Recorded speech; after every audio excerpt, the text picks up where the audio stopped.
जो जिस समय वीडियो देख रहा हो उसके आधार पर good morning, good afternoon and good evening.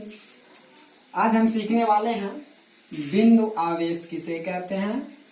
Coulomb के नियम को विस्तार पूर्वक समझाते हुए एकांक आवेश की परिभाषा दीजिए। तो सबसे पहले हम बिंदु आवेश को देखेंगे, इसके बाद कूलाम के नियम को, और कूलाम के नियम के बाद एकांक आवेश की परिभाषा देखेंगे। तो इसके लिए पहले देखते हैं बिंदु आवेश किसे कहते हैं। तो बिंदु आवेश के लिए हमको चाहिए दो आवेशित पिंड।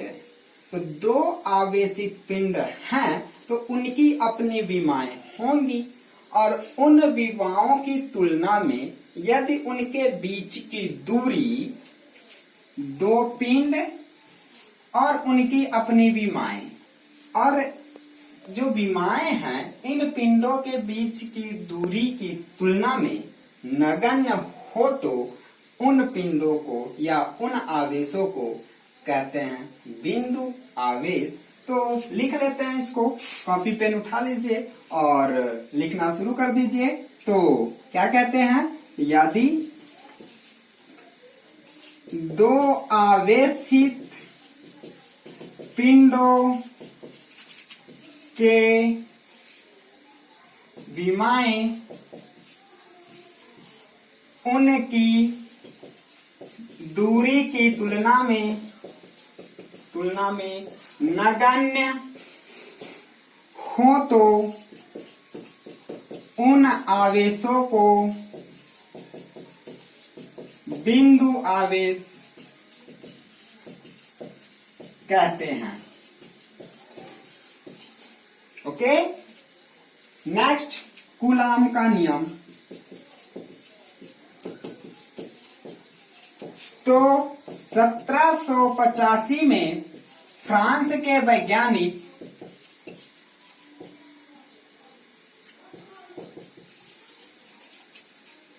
चार्ल्स एंगस्ट्रीम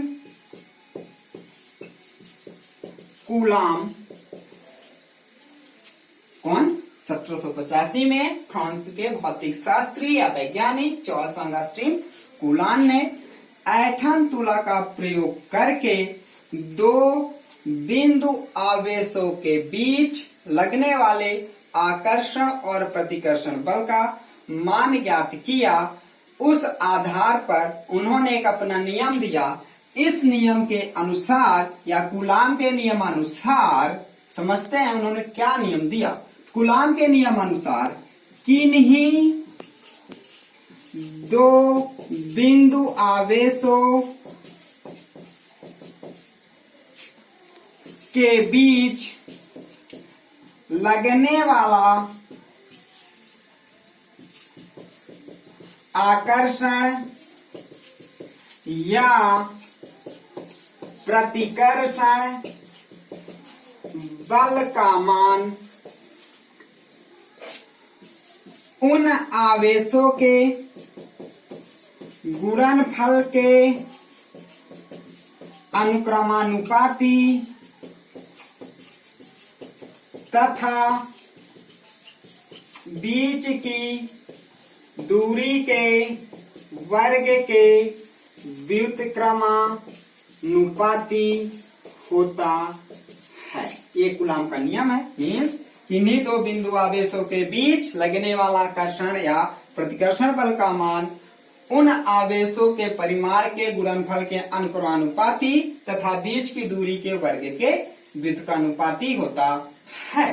यहाँ पे जो बल लग रहा होता है वो बल की दिशा उन दोनों आवेशों की, जो आवेशों को मिलाने वाली रेखा के अनुदिश होता है। जैसे कि यदि हम यहाँ पे ले लेते हैं दो बिंदु आवेश Q1 एंड Q2, तो Q1 और Q2 के कारण इन पर जो बल लगेगा ये बल आकर्षण या प्रतिकर्षण किसी भी प्रकृति का हो सकता है। इन दो बिंदु आवेशों के बीच दूरी हम कितनी ले लेते हैं, r के बराबर ले लेते हैं। तब कूलाम के नियमानुसार क्या हो जाएगा,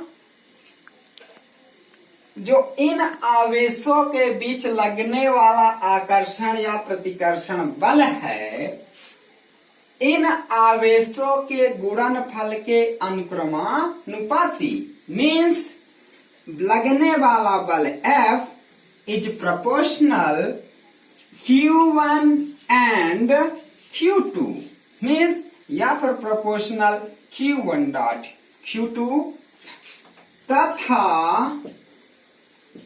F प्रोपोर्शनल, सेकंड कंडीशन, उनके बीच की दूरी के वर्ग के व्युत्क्रमानुपाती, मीन्स 1/r²। ये समीकरण 1 एंड समीकरण 2।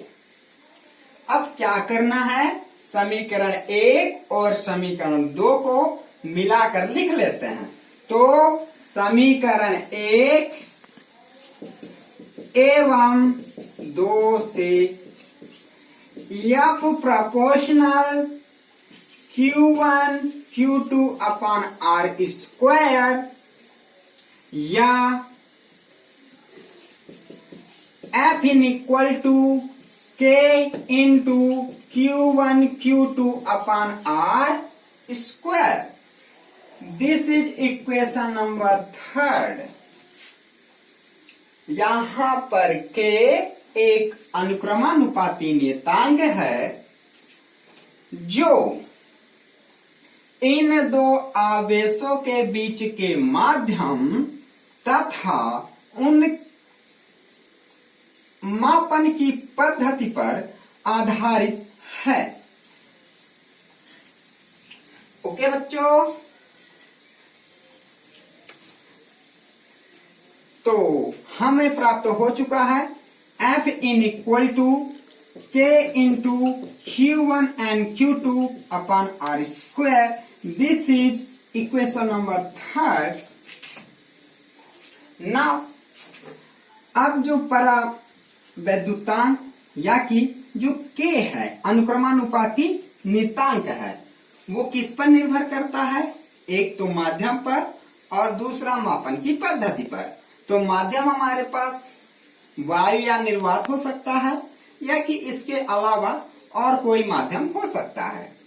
सेकंड बात, जो मापन की पद्धति है वो दो प्रकार से देखेंगे, एक SI पद्धति और दूसरा है CGS पद्धति। तो इस आधार पर इसके लिए विभिन्न स्थितियां, तो स्थिति नंबर फर्स्ट, जब दोनों बिंदु आवेशों के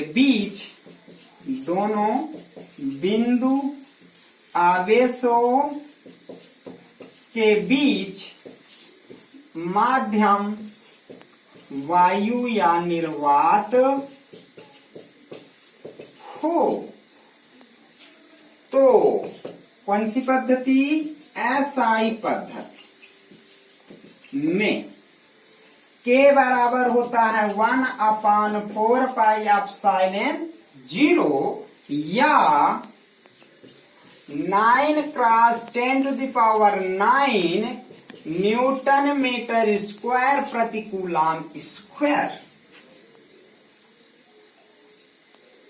जहां ε0 की वैल्यू कितनी होती है, 8.8454 × 10⁻⁻12 कूलाम स्क्वायर प्रति न्यूटन मीटर स्क्वायर, जिसे वायु या निर्वात की निरपेक्ष विद्युतशीलता कहते हैं। वायु या निर्वात की निरपेक्ष विद्युतशीलता कहते हैं। क्लियर?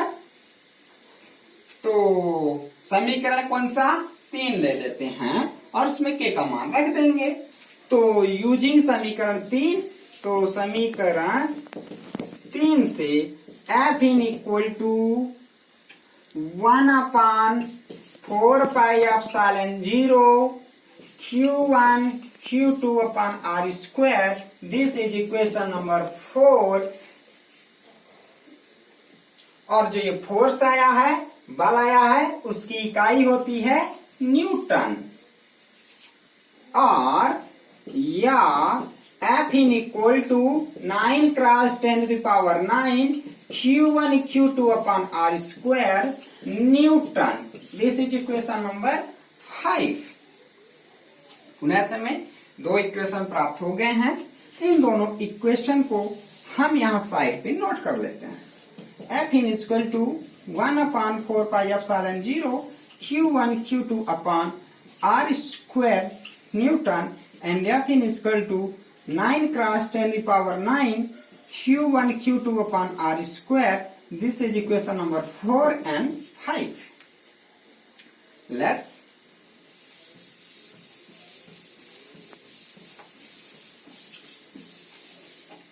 स्थिति सेकंड,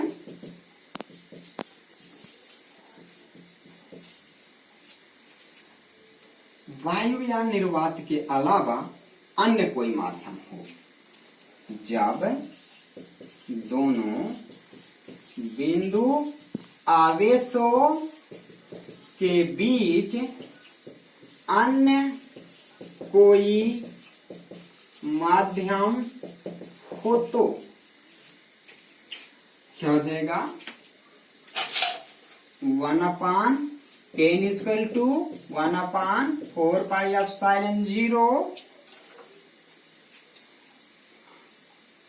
इंटू 1/एप्सिलॉन r, या 1/4 पाई एप्सिलॉन 0 की वैल्यू 9 क्रॉस 10⁹ इंटू 1/एप्सिलॉन r, मात्रक न्यूटन मीटर स्क्वायर प्रति coulomb square. Now using equation 3, समीकरण 3 से k equal to 1/4 pi epsilon 0 epsilon r Q1 Q2 upon R square, या k equal to 9 cross 10⁹ into 1/एप्सिलॉन r Q1 Q2 upon R square.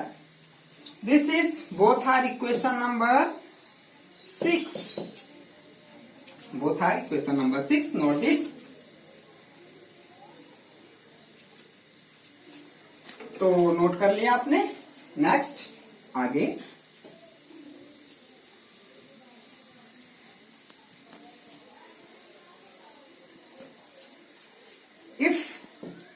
यदि epsilon 0 and epsilon r in equal to epsilon, तब F in equal to 1/4 pi epsilon into Q1 Q2 upon R square, समीकरण 6 से। This is equation number 7। Okay, note this. तो note कर लिया होगा आपने। Next second स्थिति, सीजीएस पद्धति। स्थिति सेकंड कौन सी पद्धति? सीजीएस। सीजीएस का मतलब सेंटीमीटर ग्राम सेकंड। इसमें फर्स्ट कंडीशन क्या होगी?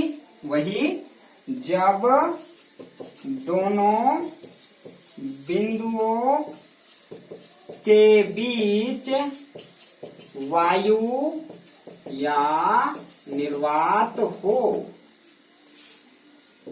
k इक्वल टू तब कितना होगा? 1। समीकरण जो हमने लिखा था 3 से, तो F इन इक्वल टू मिलेगा Q1 Q2 upon R square, यहां से बल की इकाई कितनी हो जाएगी, dyne. This is equation number 7 and 8। And second position इसकी क्या हो सकती है, अन्य माध्यम होने पर, तो अन्य माध्यम हो तो Kn equal to 1 upon epsilon r, तब समीकरण 3 से F equal to 1 upon epsilon r into Q1 Q2 upon r square. This is, note कर लीजिए। तो बच्चों हमें यहां से मिल चुका है कूलाम का नियम। उसके लिए हमने दो स्थितियां देखी, एक एसआई पद्धति और दूसरी सीजीएस पद्धति। एसआई पद्धति में दोनों चीजें लिया, एक वायुयान निर्वात और दूसरा ले लिया हमने निर्वात, वायु निर्वात के अलावा अन्य कोई माध्यम हो। एंड सेकंड पोजीशन हमने लिया सीजीएस पद्धति में। सीजीएस पद्धति में हमने देखा वायुयान निर्वात में और अन्य कोई माध्यम हो तो उसके लिए फार्मूला। इसके बाद इस क्वेश्चन का हमें लास्ट वाला पॉइंट देखना है, किसको समझाना है, एकांक आवेश को। तो आप सबने नोट कर लिया, अब हम इसको क्लीन कर दे रहे हैं। अब देखेंगे एकांक आवेश को। ओके,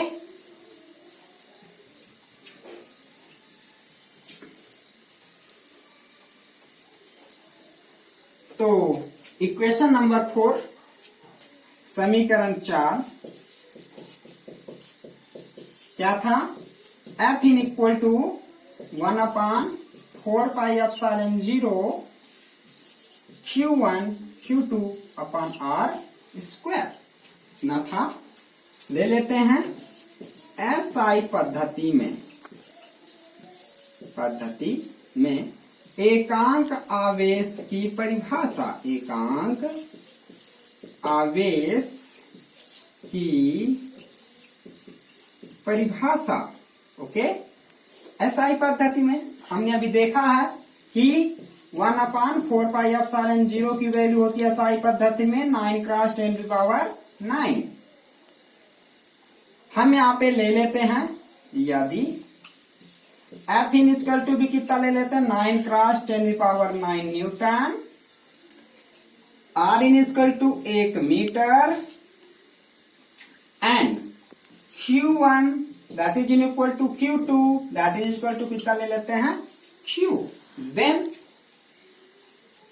using equation 4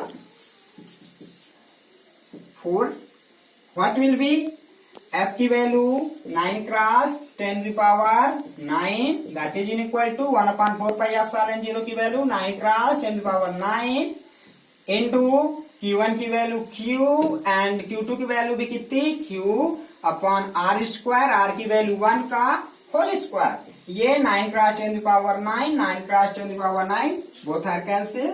Q का multiply Q square that is equal to 1 and Q is equal to plus minus 1। This is एकांक आवेश।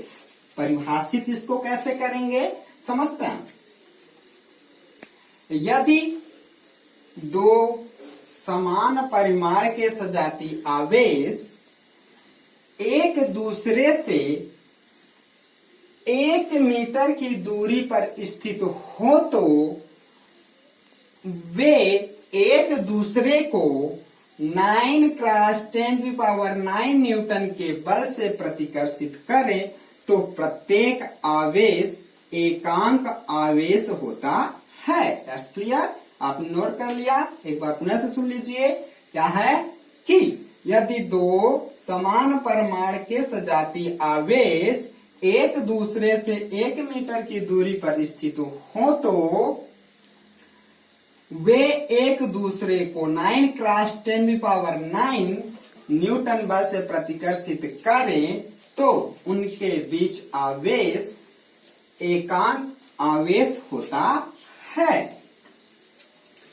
तो आपने अभी देखा कि सारी चीजें यहां से मिल गई। अब कूलाम्स बल एक, नोट करने वाली बात है ये, कूलाम बल एक संरक्षी बल है, संरक्षी बल है। इसे केंद्रीय बल भी कहते हैं, केंद्रीय बल भी कहते हैं। यह सत्य किनके लिए है? तो कूलाम बल बिंदु आवेशों के लिए सत्य है। कूलाम बल किनके लिए? बिंदु आवेशों के लिए सत्य है। दूसरा, यह नियम केवल स्थिर आवेशों के लिए सत्य है। तीसरा, बहुत अधिक दूरियों जैसे 10⁻⁻15 मीटर से कम दूरियों के लिए सत्य है। That's clear. ओके, तो आपने सीखा कि बिंदु आवेश किसे कहते हैं।